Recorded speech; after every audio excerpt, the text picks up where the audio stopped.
All right, guys, welcome back. Michael's joined us again, and we're going to be talking about Skagway, the next port on this amazing cruise. And I'm just going to let you get into it because we're here the longest and there's the most opportunities. So share with us the best parts of Skagway.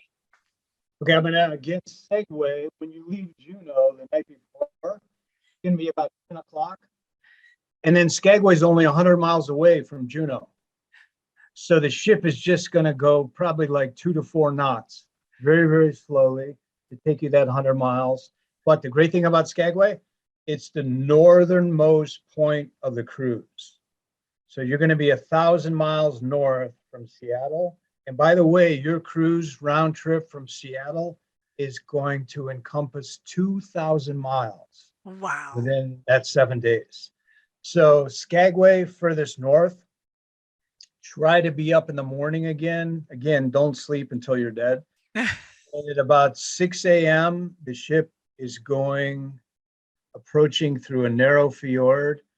And it looks like fairyland. And here's this tiny little town where 800 people live in the wintertime. And it's like 5 blocks by 5 blocks. And all these towns that you're going to visit, whether it's Juneau, Skagway, Ketchikan, they are what we call mountain barrier towns. They are squeezed in at the base of these mountains. And the reason why the population of Alaska will never increase, like I go to see my family in Phoenix, and every year, Phoenix is another 20 miles built out. Someday, Los Angeles and Phoenix are going to meet out there in that flat desert. But Alaska, where these towns are in the Inside Passage, there's a little delta where they put the houses, and then the mountains go straight up.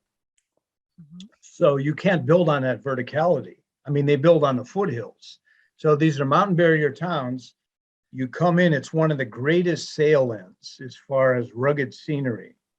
And we usually dock on your itinerary. You'll be there about 7 a.m. till about 7 p.m. So now you've got 12 hours. Number one thing to do is a train ride. And what the train does, it's narrow gauge, which is one of the few in the world. And it recreates the Klondike Gold Rush. I don't know, that iconic picture of the men marching up the snowy mountain to try to find gold in the Klondike. That's what the train recreates, takes you through that country where those miners went on foot, pack mule, horses. Some of the most absolute magical scenery in the world. One little tip: get in your train car, find a nice seat. If you have any fear of heights, don't sit by the window. Going up, the right side will be blocked by the mountain, so you want to sit on the left side. But if you're afraid of heights, sit on the aisle.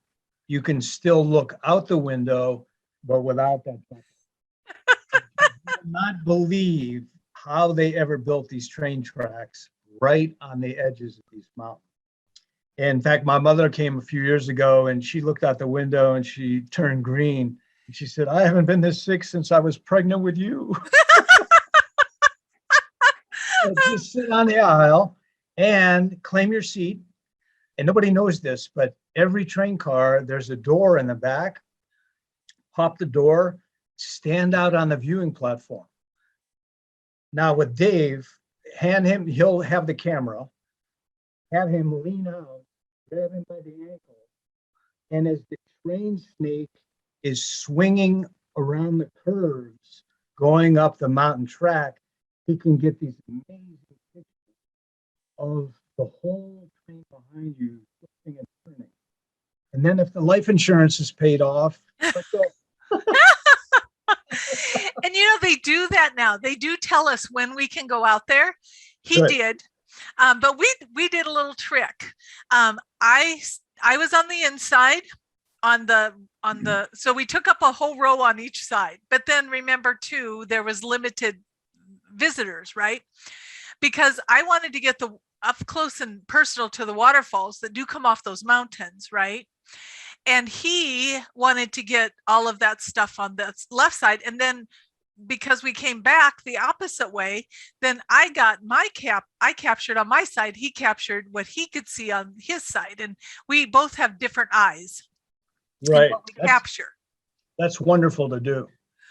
Yeah. Now, there's another plan B for taking the train, is you can take the bus up on the road and then take the train down. And a Oh, lot of people like that combo tour because the bus, and if you're into photography and wildlife, the first thing you have to do when you step up into the bus, ask the bus driver if they've seen any bears on the road, the highway. The bus drivers are all talking to each other on their cell phones. If there was a grizzly brown bear sighting up there on the highway, they all know about it. And these buses, there's about 10 pull-offs on the side of the road that you can get out of the bus and take scenic pictures.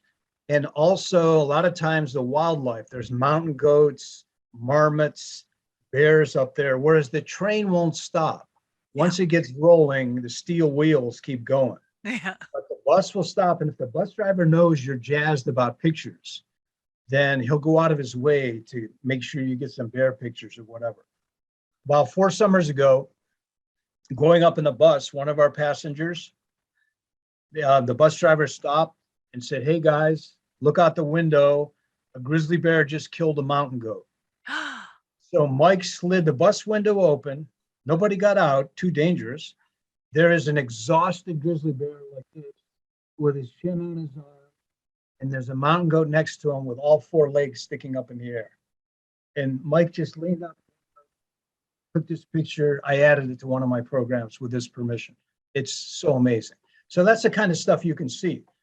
And if you bus up, a lot of times they stop at those scenic overviews. You can take pictures of the train that you're going to be on shortly going over a waterfall or with all that amazing scenery, you know. So it's neat from that perspective, since of course you can't photograph yourself when you're on the train going up and down. So something to think about is bus up and train down, you know. Well, that's a good idea. I didn't know that. So that's helpful. So, what else should we expect? It's a more Well, you know, rustic city, one thing right? I can mention for Skagway, and I can also drag Juneau back into it, buy the helicopter trip onto the glaciers. And those are offered, I forgot to mention for Juneau, that's offered in Juneau, where they fly you up to the Mendenhall Glacier, Skagway, right by the cruise ship.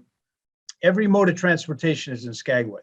Horse-drawn buggies, old yellow tourist cars, the train, helicopters. It's like every mode known to man. And these helicopters are leaving every 10 minutes from Skagway, from the heliport right along the fjord there, taking people up into the mountains. And all the helicopter trips will give you at least a short time where you get out and you walk on the glaciers. It's one of, I call it dreaming with your eyes open. It is so phenomenal to have that bubble slowly descend onto that blue sparkling ice and to get out and stand there and breathe that air. And one little tip, if anybody does take the helicopter trip, my buddy and I did this a couple of years ago. In the surface ice, there are these frozen blue streams. Stand on one, give your camera to your pilot, or ask your pilot, are there any frozen streams with the blue color? Stand on it because it's frozen solid, and your pilot will take a picture of you.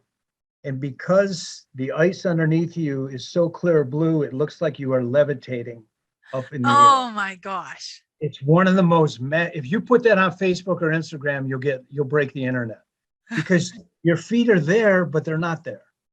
So those kind of little things, you know, it is costly. It's probably like $800 a piece, you know, and you can do different lengths of walking. You can put crampons on and go into like little ice caves, stuff like that. But that's also a mind-blowing experience in either Juneau or Skagway. Wow. So let's talk about those hikes. Because I understand at Skagway, they have an amazing hike.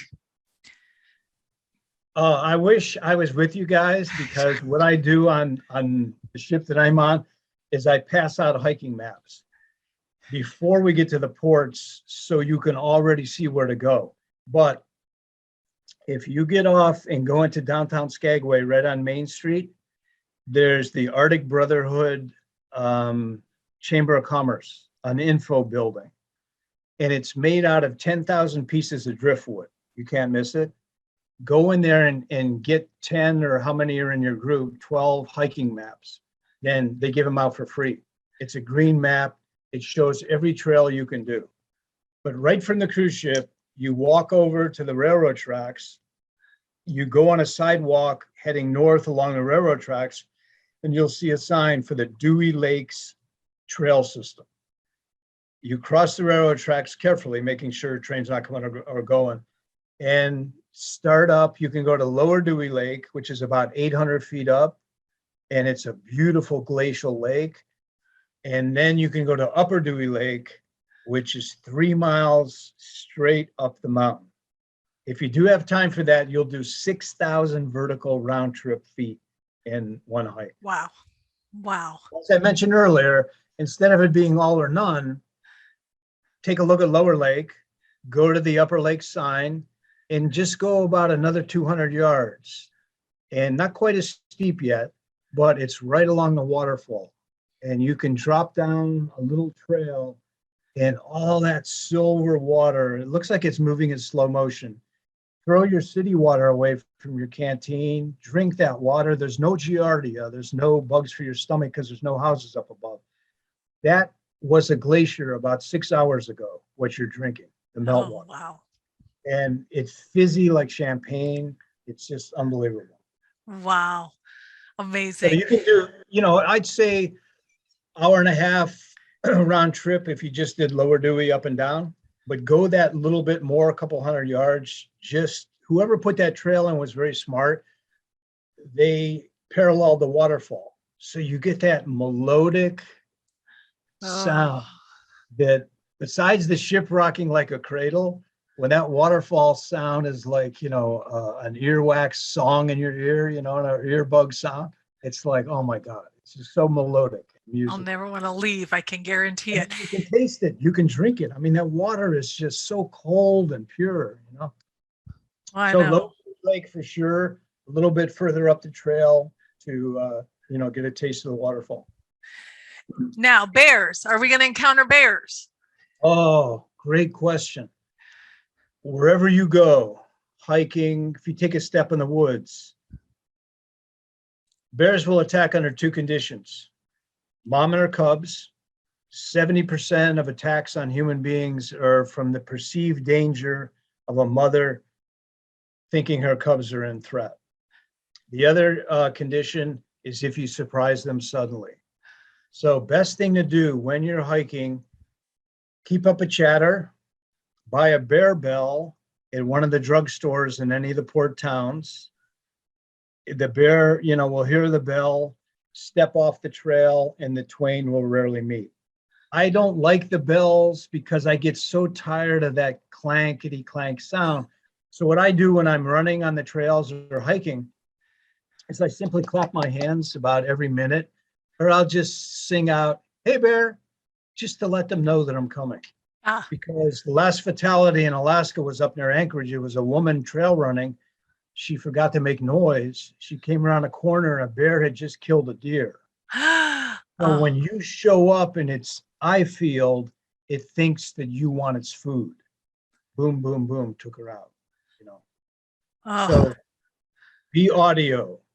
If you're a lousy singer, that is a time to belt out a Puccini opera. And you know what? The statistic is you're more likely to get actually struck by lightning than attacked by a bear in Alaska. And I like to tell people, do the rule of thumb. Like, stick your thumb out, and if it covers the animal or the bear, you're at a safe distance. But if the bear is getting bigger than your thumb, it's time to make plans. As long as that extended thumb will cover the bear, you're at a good enough distance. Good plan. So now we're done with our hike. We're hungry. We're thirsty. And you have a famous saying that you got to burn it to earn it. You got to burn it to earn it. These are sticking in my head. So then what do we do? Well, by the way, if you do the trail, whether it's Lower Dewey or Upper, of course, take water with you. throw that jacket in your pack. Do take some food because, climbing 800 feet is still a good workout, just like a protein bar or a banana or something to tide you over. Well, what my buddies and I do, especially when we do Upper Dewey and Devil's Punch Bowl, you've been on the move 6,000 feet, 6 hours. You come down the trail, make a left, kind of backtrack along the railroad tracks, and there's a famous restaurant. It's called the Skagway Fish Company. And it's actually owned by a family from Chicago. So you'll see Chicago Bear pendants and all this on the walls. A mermaid halibut burger with an Alaskan amber beer. You inhale. It's a halibut. I love salmon. I'll never turn salmon down. But halibut is my favorite fish because it's pure white. It's about that thick. It's like a steak. So in Alaska, a lot of people don't eat meat hamburgers. They eat fish burgers because, the fish is all around. Oh my God, with grilled onions on top of that pure white halibut steak with a toasted bun and then that cold amber right off the tap. Especially that first, and then sitting down after, being on the move like all day, just sitting at that beautiful table with that halibut burger and that cold beer. It's like I died and went to heaven. Oh my gosh. So Skagway Fish Company right by the railroad tracks. But one thing you got to try, this is what I'd recommend. Go have this first, is like a drink before dinner, and then go to Skagway Fish. It's called the Skagway Brew Pub. I think it's on 5th Street. They make their beer. It's spruce tip beer. They make it from the tips of the spruce trees. And 2 summers ago, it was the first cruise. We got to Skagway. I was going for, my welcome back run up on the trail. I saw a guy with a big Boda belt, a pouch, and he was picking the green tips off the spruce trees in the forest, right on the side of the running trail, hiking trail.